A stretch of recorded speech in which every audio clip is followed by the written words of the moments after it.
Guys, welcome back to my channel. Welcome back to Ritu's world. आपका Ritu's world में स्वागत है। तो आज मैं आपके आगे एक ऐसी वीडियो बना रही हूँ, एक ऐसा एक्सपीरियंस आप लोगों के साथ शेयर कर रही हूँ जो मेरा पर्सनल एक्सपीरियंस है। और जैसे कि आप लोगों को पता है, मेरा चैनल है एक मोटिवेशनल चैनल, जैसे मैं सबको मोटिवेट करने की कोशिश करती हूँ। तो ये चैनल हर उन मदर के लिए है जो अपने बच्चों के लिए इतनी ज़्यादा टेंस रहती हैं या इतना सब कुछ वो मतलब परेशान हो जाती हैं। तो आइए जानते हैं कि पूरे मतलब जैसे ही कभी भी मौसम कोई भी स्टार्ट होता है, विंटर हो या समर हो या बारिश का मौसम हो, बच्चों में चेंजेस आते हैं जो 5 साल से नीचे होते हैं। तो मेरे बेटे के अंदर भी चेंजेस आते हैं। ऑब्वियसली अभी वो 5 साल का होगा। तो जैसे ही विंटर स्टार्ट हुआ, दिसंबर के स्टार्टिंग में, उसने टैप वाटर पी लिया किसी के घर जाकर। अब टैप वाटर पीने के बाद उस दिन तो उसे कुछ भी नहीं हुआ, नॉर्मल था।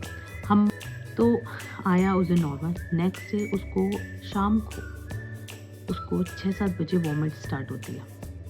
वॉमिट स्टार्ट होती है पूरी 10-11 बजे तक उसको वॉमिट रहती है। वॉमिट के बाद हमने उसको वॉमिट की दवाई दी, ORS हम देते रहे पूरी रात, ये सब चलता रहा। नेक्स्ट डे नॉर्मल हो गया। फिर उसको वॉमिट स्टार्ट हुई अगले दिन, दवाई का असर ख़त्म हो गया 9-10 बजे। फिर उसको वॉमिट स्टार्ट हुई, फिर मैंने उसको दवाई दे दी। शाम को आते उसको वॉमिट तो बंद हो गई।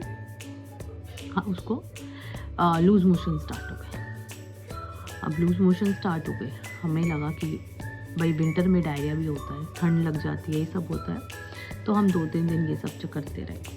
फिर तीसरे दिन मैंने कहा नहीं भाई, मुझे डॉक्टर के जाना है। 2 दिन मैं बहुत जल्दी पैनिक हो जाती हूँ बच्चे को लेके, तो मैं डॉक्टर के चली गई। डॉक्टर ने मुझे दवाई दी डायरिया की, नॉर्मल जो वायरल होती है वो वाली दवाई दी।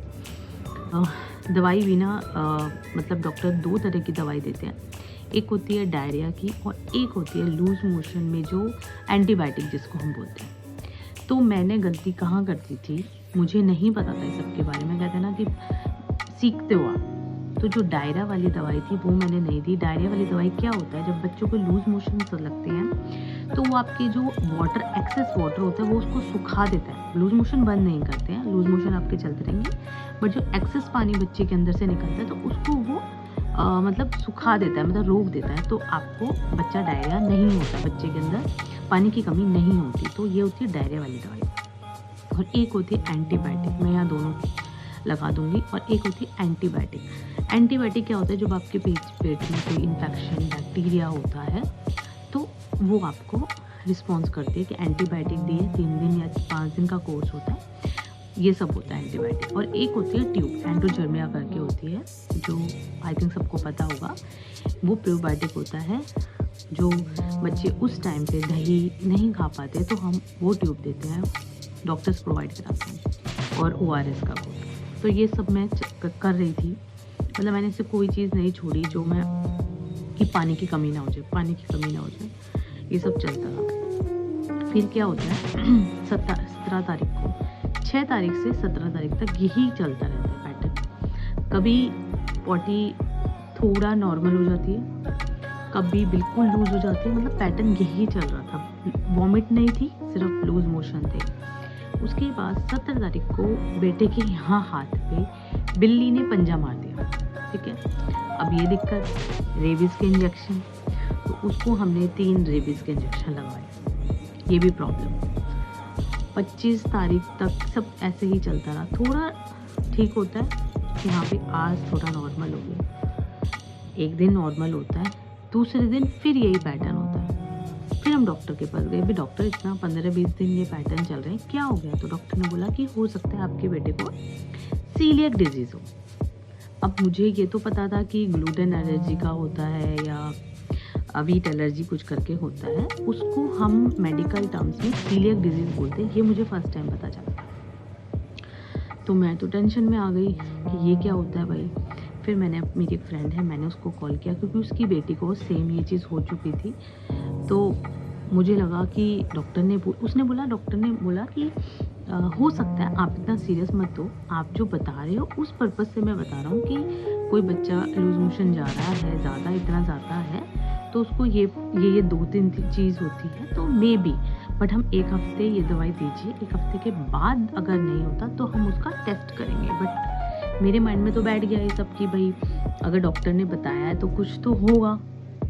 तो मैंने अपनी फ्रेंड से सारी डिटेल ले ली। मैंने कहा यार क्या होता है, उसने मुझे बता दिया यार इसका मतलब एलोपैथी में कोई इलाज नहीं होता, होम्योपैथिक में फिर भी हम इसको देख सकते हैं। मैं होम्योपैथिक सर्च करने लग गई। मैंने क्या नहीं किया जब तक कि ऐसा कुछ भी नहीं था।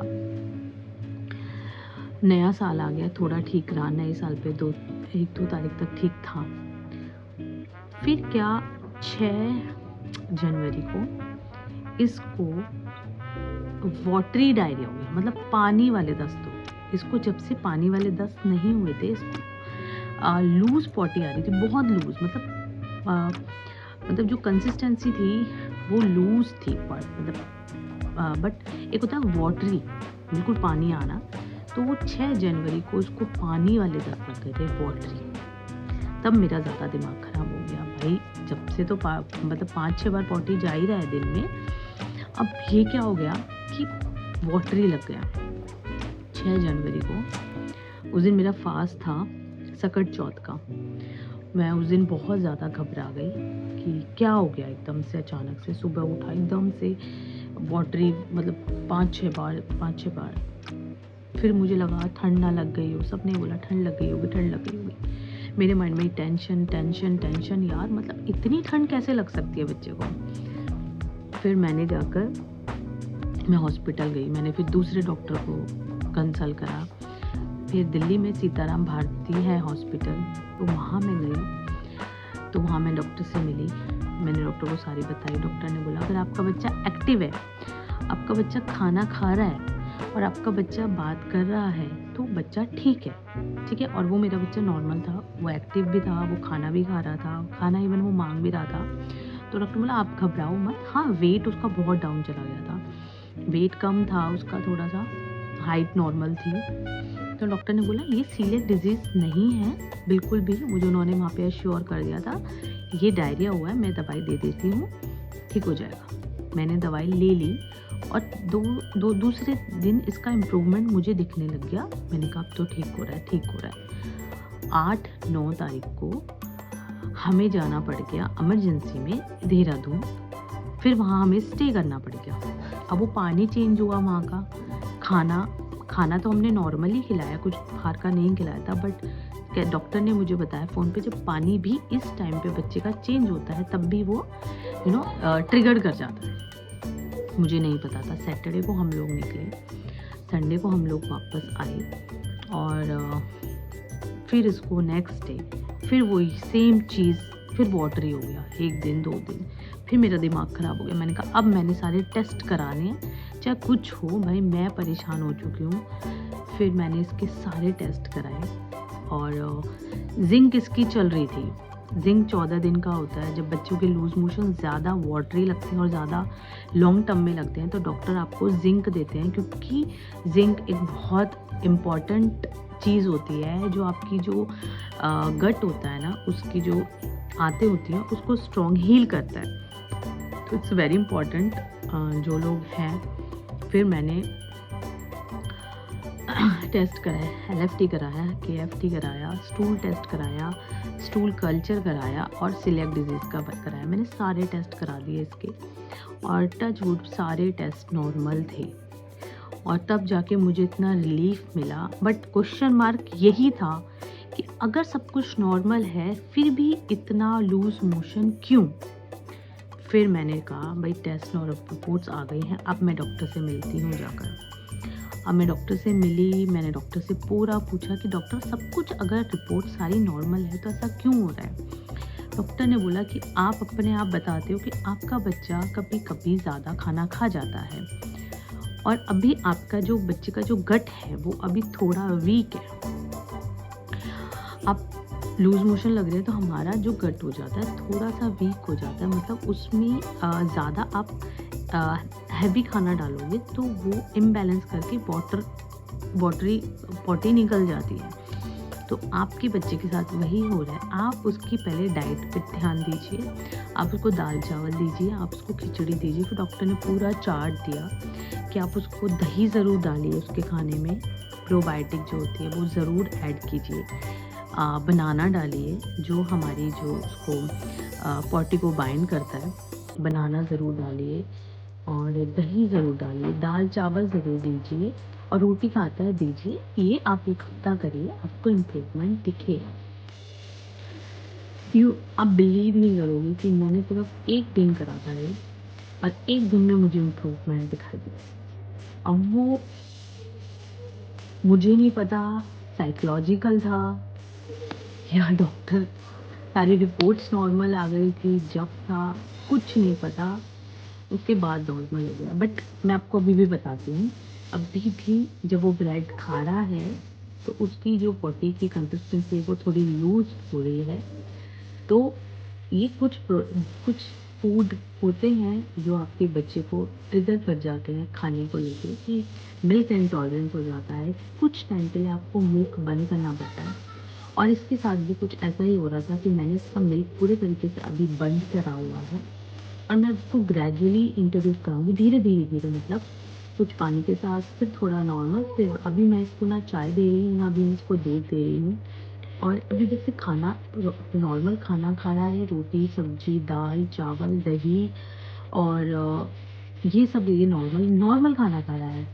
कोई हैवी फूड नहीं खा रहा है, कोई फ्राइड फूड नहीं खा रहा है, कोई ब्रेड नहीं ले रहा है, कोई बस जो खा रहा है वो नॉर्मल ही खा रहा है। तो अगर आपके साथ भी ऐसा हो रहा है आपके बच्चे, क्योंकि मैं आप बिलीव नहीं करोगे, मैं इतना यूट्यूब पे सर्च किया कि लॉन्ग टर्म किसी को लूज मोशन होते हैं तो मुझे ये निकल कर आ गया, मुझे वो निकल कर आ गया, मैं इतनी टाइम चली। और आजकल तो चैट जीटीपी इतना चल गया, जीटीपी गलत है बट हाँ, उसने लास्ट में मुझे चैट जीटीपी ने रिएश्योरेंस ज़रूर दी थी कि आप, हर बार जब भी मैं क्वेश्चन करती थी तो लास्ट में वो यही बोलते थे कि आपके बच्चे के अंदर ऐसा कुछ नहीं है, आपका बच्चा एक्टिव है, खाना मांग रहा है, भूख लग रही है, वेट नॉर्मल है, तो आपका बच्चा ठीक है। ये इंपॉर्टेंट होती हैं बातें और आप ज़्यादा टेंशन मत लो। तो बस ये बट मैं एक माँ हूँ और मेरी तरह बहुत ऐसी माँ होंगी जो अपने बच्चों को की हेल्थ को लेके कंसर्न होंगी। आई थिंक मैं ज़्यादा ओवर हूँ, मुझे सब बोलते हैं घर पे कि तू बहुत ज़्यादा ओवर कर देती है या ओवर प्रोटेक्टिव हो जाती है। Yes, I am a over protective mother और इसमें मुझे कोई बुरा नहीं लगता है, क्योंकि मुझे ऐसा लगता है कि बच्चे बिल्कुल ठीक रहने चाहिए। बाकी तो अपनी तरफ से हम पूरी कोशिश करते हैं, हम बच्चे बीमार होते रहते हैं और आगे भी होंगे, ऐसा नहीं है। बट ये एक छोटा सा एक्सपीरियंस था, मैं आपके साथ शेयर करना चाहती थी, क्योंकि बहुत सी माँ होंगी जो सोचती होंगी यार मेरे साथ मेरे बच्चे के साथ ऐसा क्यों, मेरे बच्चे के साथ, क्योंकि मैंने कहाँ कहाँ नहीं सर्च किया, मुझे कुछ नहीं मिला, कुछ बस मुझे सिर्फ बीमारियों के नाम समझ में आए थे और कुछ सॉल्यूशन नहीं मिला कि आप अपने बच्चों की सिर्फ डाइट चेंज कर दीजिए छोटा सा और आपको इम्प्रूवमेंट मिलेगा। तो आई होप कि ये वीडियो आप लोगों के काम आए और अगर आपको कोई भी हेल्प चाहिए आप मुझे कमेंट कर सकते हैं और मैं आपकी पूरी हेल्प करूँगी, कुछ भी किसी से भी related, because I am a mother of 2 kids. तो ये एक्सपीरियंस पहला था, बेटी के साथ ऐसा नहीं हुआ था, बेटी को लूज मोशंस लगते थे बट वो 4-5 दिन में सेटल हो जाते थे, बट कि इसके बारे में पता नहीं क्या हुआ कि वो पूरा लंबा चला। और दवाइयों के साइड इफ़ेक्ट्स भी होते हैं, क्योंकि ज़्यादा ओवर दवाइयाँ पेट को की चीज़ें ट्रिगर कर जाती हैं, तो बहुत सेंसिटिव होता है चीज़ें। जब आपका गट ठीक है तो आप सब डाइजेस्ट कर सकते हो, जब आपका गट आपको वार्निंग देता है कि नहीं अभी ये सब थोड़ा, तो आपको उस टाइम रुकना चाहिए, तो इट्स अ साइन। सो कोई भी प्रॉब्लम हो, कुछ भी हो, सो आप मुझसे पूछ सकते हैं और प्लीज़ चैनल को लाइक एंड सब्सक्राइब ज़रूर कर दीजिएगा और ऐसे ही मैं आपको मोटिवेट करती रहूँगी, क्योंकि आप अकेले नहीं हैं, आप जैसे हज़ारों लोग हैं, हज़ारों नहीं लाखों हैं इस दुनिया में जो ऐसे ही माँ ऐसी ही माँ अपनी परेशानियों को ढूंढती रहती हैं। तो आई होप मैं कुछ की हेल्प कर पाती हूँ। राधे राधे।